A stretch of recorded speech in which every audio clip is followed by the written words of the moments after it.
Bonjour à tous, j'espère que vous allez bien. Bienvenue sur la chaîne YouTube Foster Business. Aujourd'hui, on va vous parler de compte bancaire en Suisse. J'ai la chance d'être avec Loris Santi, qui est déjà intervenu sur ma chaîne secondaire UGK Trading. Pour ceux qui ne connaissent pas, on est près de 40 000 abonnés, on parle de trading. Et aujourd'hui, on ne parle pas du coup de trading car je suis sur la chaîne Foster Business. L'idée aujourd'hui, c'est de vous expliquer si c'est possible ou pas d'ouvrir un compte bancaire en Suisse pour protéger vos actifs, notamment pour ceux qui sont en France, en Italie, en Allemagne, où vous connaissez le conflit géopolitique et ça peut être intéressant de penser à protéger, en l'occurrence, votre argent. Et ça peut passer éventuellement par des banques en Suisse. Et j'ai Loris à côté de moi qui va peut-être nous aider justement à trouver une banque qui accepte des particuliers qui ne sont pas multimillionnaires. Parce qu'évidemment, si vous êtes multimillionnaire, les banques en Suisse ouvrent très facilement. Alors je te laisse du coup répondre à cette question. Est-ce qu'un particulier qui a 10, 20 000 euros peut ouvrir un compte bancaire en Suisse ? Bonjour Faustin, j'espère qu'on va y arriver cette fois. Merci beaucoup de m'inviter sur ta chaîne. Pour répondre à ta question, oui c'est possible. Oui, il y a différentes banques qui sont ouvertes depuis plusieurs années. Je peux mentionner notamment la banque Swissquote et You, qui est en fait une application d'une néobanque, mais avec la stabilité d'une banque suisse derrière, donc à savoir Swissquote et PostFinance. Et donc en fait c'est un consortium entre ces deux banques d'importance nationale. Swissquote d'un côté pour la technologie et PostFinance pour le côté plus Swissness. Et donc ils ont fait ce partenariat pour développer You, qui est une application assez intéressante et donc qui amène la stabilité bancaire suisse qu'on connaît traditionnellement, mais aussi avec les innovations technologiques qu'on attend d'une banque au XXIe siècle. Merci beaucoup Loris. Donc, vous avez compris du coup que c'est possible d'ouvrir un compte dans une banque avec une vraie licence bancaire en passant par Swissquote. Moi, pour vous donner mon avis, je vous conseille plutôt de passer directement par Swissquote, dans le sens où ça vous permettra également de faire vos investissements. Maintenant, effectivement, si vous ne faites pas d'investissement et que vous ne cherchez pas à optimiser un petit peu vos finances, vous pouvez passer par You et c'est accessible pour des, en l'occurrence, non-résidents. Et ça peut être intéressant. Et encore une fois, je précise, vous êtes sous une vraie banque, une licence bancaire. Ce n'est pas simplement une plateforme de paiement. Donc vous avez cette protection bancaire qui est à hauteur de 100 000 francs en l'occurrence en Suisse, même si vous êtes résident français, italien ou peu importe.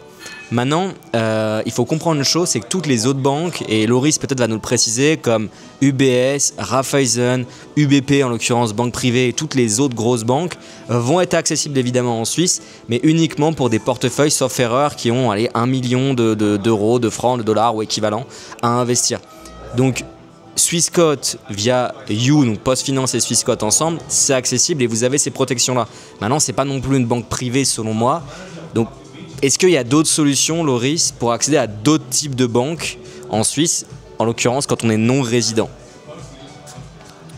Mais merci pour ta question, Faustin. Je pense que la première question que tes abonnés doivent se poser, c'est qu'est-ce qu'on attend d'une banque suisse aujourd'hui ? Je pense que ce qu'on attend aujourd'hui, c'est mon avis d'une banque en Suisse, c'est la stabilité politique, monétaire qui sont dues par le lieu d'établissement, mais également, dans un deuxième temps, en fait, les services qui sont octroyés. Aujourd'hui, une banque comme You va amener en fait les services d'une banque retail et bien évidemment ce n'est pas une banque privée, donc pas avec les mêmes problématiques. Maintenant, ce qu'il faut être bien clair, c'est pourquoi est-ce qu'aujourd'hui on va dans une banque ? Qu'est-ce qu'on a besoin qu'elle fasse pour nous ? C'est vraiment les questions auxquelles il faut répondre, je pense, avant d'aller chercher, en l'occurrence, le nom de la banque. Est-ce qu'on cherche une banque privée, une banque de détail, une banque d'investissement, une banque d'affaires ? C'est ce qu'il faut chercher en fait. Et pour ceux qui sont plus fortunés, du coup, Loris, à partir de quel montant on peut accéder à une banque privée selon toi ? Alors, sauf erreur, il faudra aller voir pour chaque banque, je vais pas me mouiller, mais sauf erreur, je dirais qu'à partir d'un demi-million, on peut commencer à avoir des services d'une banque privée. Maintenant, quand on entend banque privée, je peux nommer Pictet, Lombardier et autres, en fait, qui sont les gros noms de la place genevoise. Mais moi, ce qui me vient en tête quand on fait ça, quand on fait appel à ce type de banque, c'est pas pour un demi-million, c'est pas très intéressant, parce qu'en fait, les services qu'ils vont proposer, ce sera des services d'optimisation des taxes, des services d'optimisation de la fortune. Et c'est vrai que c'est plutôt aux alentours des 5 millions, à partir de 5 millions, que ces banques prennent vraiment un sens stratégique pour leurs clients en fait. Et c'est là qu'est leur valeur ajoutée en fait. Donc voilà, ça c'est un petit peu les points que j'aimerais mentionner.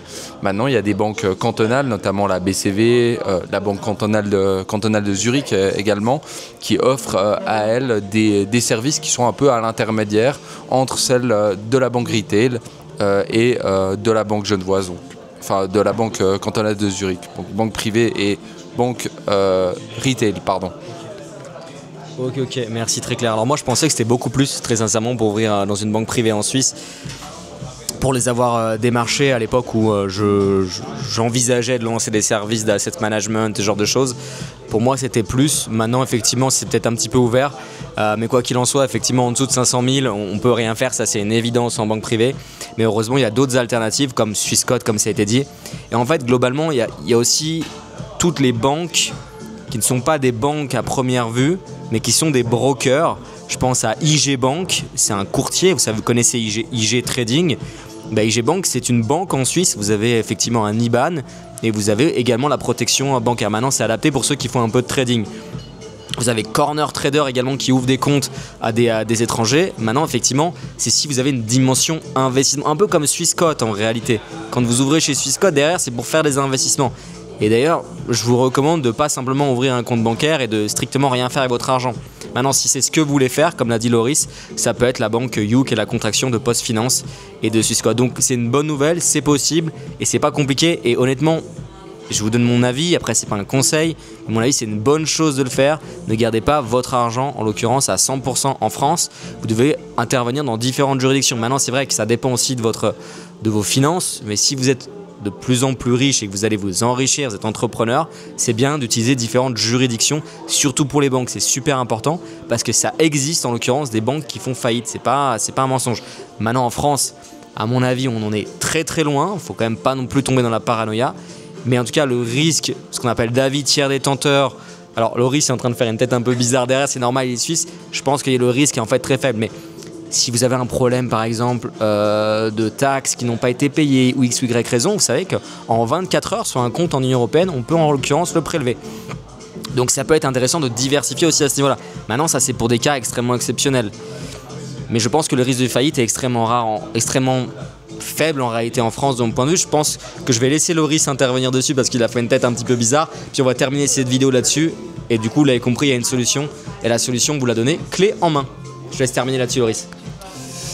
Alors écoute Faustin, je suis désolé mais je suis pas d'accord avec toi en fait. Quand on a aujourd'hui la France qui a une dette qui est à environ 150% du PIB. Donc ça veut dire que la France aujourd'hui a un niveau d'endettement qui devient inquiétant.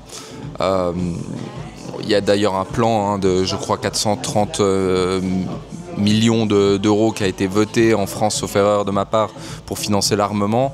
Donc il y a une volonté claire du gouvernement français aussi de potentiellement, en cas de crise, de saisir, comme ça a été le cas pour la Grèce. Donc aujourd'hui fondamentalement, la question que je pense tous citoyens français ou suisses d'ailleurs, c'est la même réflexion qu'on doit avoir, c'est de se dire pourquoi est-ce que je choisis un pays pour ouvrir mon compte bancaire et quels sont les atouts en fait. Et aujourd'hui, il est clair que la stabilité économique, politique et géopolitique de la France n'est plus stable. Et donc aujourd'hui, on a potentiellement la possibilité que le gouvernement français vienne saisir nos comptes bancaires directement. Et ça, c'est soutenu par, c'est pas mon avis, c'est une réalité économique, c'est l'endettement du pays face à ce qu'il produit. Et donc il y a une vraie question à se poser autour de ça, et c'est ce qu'on a vu, notamment pendant la crise de la Grèce, on a eu ce problème, Faustin. Juste sur l'endettement, c'est vrai que l'endettement représente, sauf erreur, 50 000 € par personne en France. Oui. Si on le rapporte à chaque personne, je crois. Donc moi, je vais pas dire que je suis pas en désaccord total avec ce que tu dis, je pense que tu vas un petit peu loin. Mais si ça permet aux personnes de mieux se protéger, au final, ton discours dans ce sens-là est utile. Alors ce que je vous propose pour terminer cette vidéo, c'est qu'on vous montre un petit peu le bar dans lequel on est à Zurich. Donc on est au Five. Je te laisse commenter éventuellement le bar pour terminer. Sur une touche un peu plus humoristique. Alors on a un super serveur absolument charmant. Ah d'ailleurs il est parti. Il est parti, non, super sympa comme endroit. Magnifique cocktail avec les prix zurichois bien évidemment. Et c'est là où on se rend compte qu'on est bien pauvre à Zurich dans ce bar, mais c'est vrai que c'est... Non, on est à Zurich. Oui. Bon, on est bien pauvre là à Zurich quand même. Ouais, à Zurich, voilà. Encore plus qu'à Genève. C'est comme ça. Non, mais c'est un très bel endroit. Franchement, on a une vue sur la ville d'ailleurs. Je sais pas si t'as vu. Je pense pas qu'on verra. Ouais, on voit pas, hein, mais c'est plutôt magnifique comme rooftop. Et en tout cas, je suis passé un super moment avec Faustin. Il m'a réquisitionné pour vous faire cette vidéo. Mais de nouveau, je pose la question, pourquoi prendre le risque dans une banque française aujourd'hui alors que vous pouvez pour le même prix ne pas prendre ce risque? C'est comme dans les investissements, il faut se poser ce genre de questions. Nous, on n'a pas pris de risque avec le 5 ce soir, en tout cas. Voilà. Merci Faustin pour ton invitation. Merci Loris, et je vous laisse justement sur ce joli bar. Allez, à plus tard, et surtout n'oubliez pas de vous abonner si vous aimez ce type de contenu spontané.